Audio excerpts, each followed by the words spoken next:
Legendary at sikat na meriendahan na nag-o-offer ng iba't ibang klaseng merienda at hindi naman pinamahal pero mas pinasarap pa dahil Quality po yung pagkain natin and yet affordable po siya.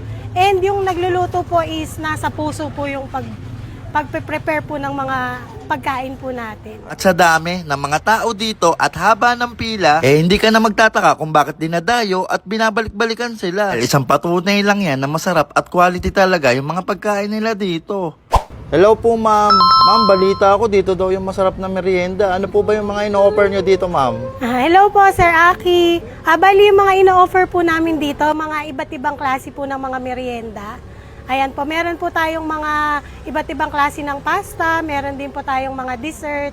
Ang pasta po natin is, meron tayong palabok, baked macaroni, lasagna, spaghetti, carbonara, and marami pa pong iba. And then sa mga dessert naman po, nag-offer po tayo ng puto cake, crema de fruta, and mahamais po. Ayan. Ma'am, ano naman po yung pinaka-bestseller nyo dyan ma'am? Bali yung mga bestseller po natin dito is yung palabok, baked macaroni, lasagna, and carbonara po. And then sa mga dessert naman po, pinaka marami po namin napapaubos is yung crema, and then sumunod po yung mahamais po. Ma'am, magkano naman po nag-range bawat order po yung mga ano nyo? Bali yung mga price po natin sa mga pasta po, lahat po siya is 40 pesos per styro. And then yung mga dessert po natin, katulad po ng crema, is 25 pesos per slice. Ang maha is 20 pesos. And then yung puto cake po natin na pinakabago po ngayon, na tinitinda po natin is 30 pesos per slice po. Ma'am, gano'ng katagal na po itong business nyo ma'am? Bali yung business po namin, nagra-run po since 2004. Pero nag-stop po siya nung nag-pandemic. And then, bali nag-decide lang po kami siyang ibalik nung nag-GCQ na po. Para po dun sa mga customer po namin na hinahanap po yung produkto po namin. Ma'am, ano pong pangalan nila ma'am? Ako po si Maricel Budcheng Zamora, ang isa po sa owner ng Budcheng Merienda po.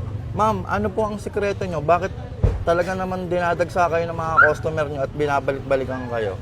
Siguro po kaya po ganun, dahil po makikita po nila siguro na quality po yung pagkain natin and yet affordable po siya.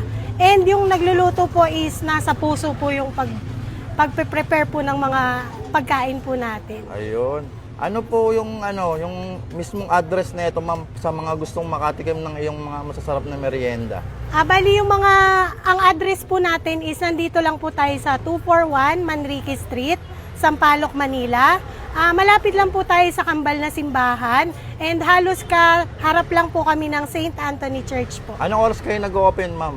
Bali nag-open po tayo 12:30 ng tanghali, pero kung gusto nyo pong marami na po kayong makitang mga paninda, punta po kayo ng mga 3 o'clock para po kumpleto na po siya. Mostly po kasi pagka mga 12:30, crema and mahamais pa lang po yung Ma'am, may nakadisplay. online orders po ba kayo sa mga gusto pong mag-order sa online? Yes po, pero kung mag-online order po sila a day before po para po ma-accommodate.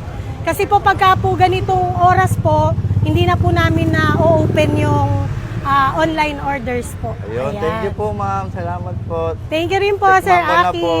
Ito guys, unahin na natin tikman. Ayan. 40 pesos yung ganito. Tingnan nyo, ang dami ng serving nila oh. Tapos may toppings pa na chicharong bulaklak guys oh. Isa daw sa bestseller nila to. Grabe dito, ang daming tao. Ang haba ng pila.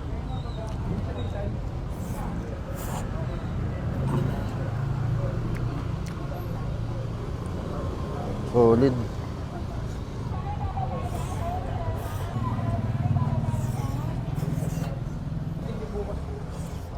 Ito naman guys yung crema de puta nila na 25 pesos isang slice. Isa sa best seller nila to. Ito tikman natin. Yan oh. Sarap. Yung loob niya guys, yung toppings niya mga prutas. Para siyang cake eh. Parang ganon. Basta ang sarap niya. Sakto lang yung tamis niya. Ito guys, isa to sa marerekomenda ko sa inyong food tripan dito. Ang sarap. Solid to. Pwede to sa mga bata at sa matanda. Kasi yung tamis niya, balance lang. Galing. Bihira to yung ganitong crema de puta. Ito guys, hindi siya nakakaumay. Hindi siya sobrang tamis. Sakto lang talaga. Ayun Eto guys, try natin tong kakanin nila. Isa sa paborito ko tong kakanin Ayun